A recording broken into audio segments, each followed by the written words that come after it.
శ్రీమాత్రే నమః. ఈరోజు వచ్చి బెండకాయ ఫ్రై చేస్తున్నామండి. దానికి కావాల్సినవి ఇదిగోండి, శనగపప్పు వేస్తున్నాను, ఆయిల్ పెట్టాను, ఆయిల్ కాగుతుంది. ఇదిగోండి మినపప్పు కూడా వేస్తున్నాను, 4 ఎల్లుల్లి రేకులు కూడా వేసుకుంటున్నాము.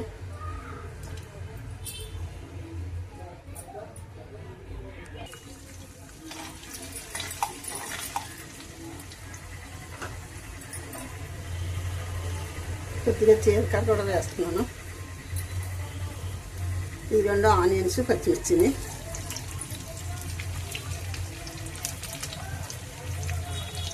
కొంచెం కరివేపాకు కూడా వేస్తున్నాం ఫ్లేవర్కి.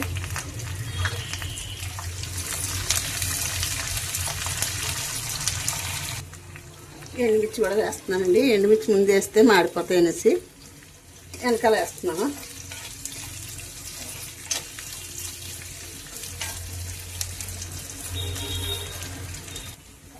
ఇదిగోండి బెండకాయ ముక్కలు వేసేస్తున్నాను.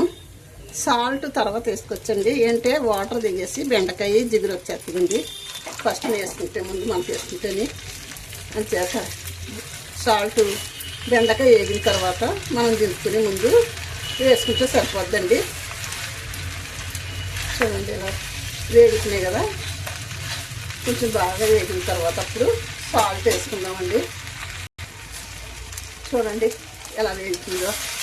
ఇంకా సాల్ట్ వేయలేదండి, సాల్ట్ వేస్తే వాటర్ దిగేసినట్టు అయిపోయి జిగురు వచ్చేస్తుందని, అందుకే జిగురు లేకుండా ఉంది కదా అని. బెండకాయ జిగురు కదండి, అంచేత కొంచెం వాటర్ ఆరిన తర్వాత వేగిన తర్వాత వేస్తానండి సాల్ట్ దింపి ముందు.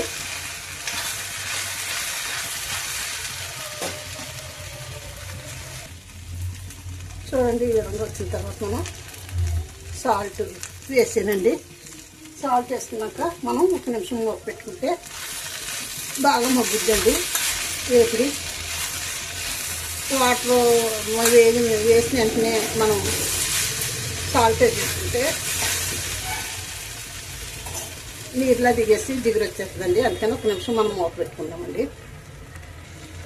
ఒకసారి చూద్దామండి. ఇదిగో చూడండి వేగింది కదా, వేగుతుంది. కొంచెం వేడికి మనకి సరిపోద్దండి, కట్టేసుకుందాం. మరి వేగిపోయినా నల్లగా అయిపోతుంది. బాగుంది కదా. ఇప్పుడు చూడండి ఫ్రై బాగా వేగిపోయింది. ఇప్పుడు తీసేసుకుంటానండి, కట్టేసుకుని బౌల్లో తీసేసుకుంటాము. కట్టేసుకుని ఇదిగోండి బెండకాయ ఫ్రై బౌల్లో తీసుకున్నానండి. పప్పు మామిడికాయని బెండకాయ ఫ్రై అండి ఈరోజు మా లంచ్. చూసారు కదా, నచ్చితే లైక్ చేసి షేర్ చేసి సబ్స్క్రైబ్ చేయండి. ఉంటానండి. శ్రీమాత్రే నమః. శ్రీమాత్రే నమః.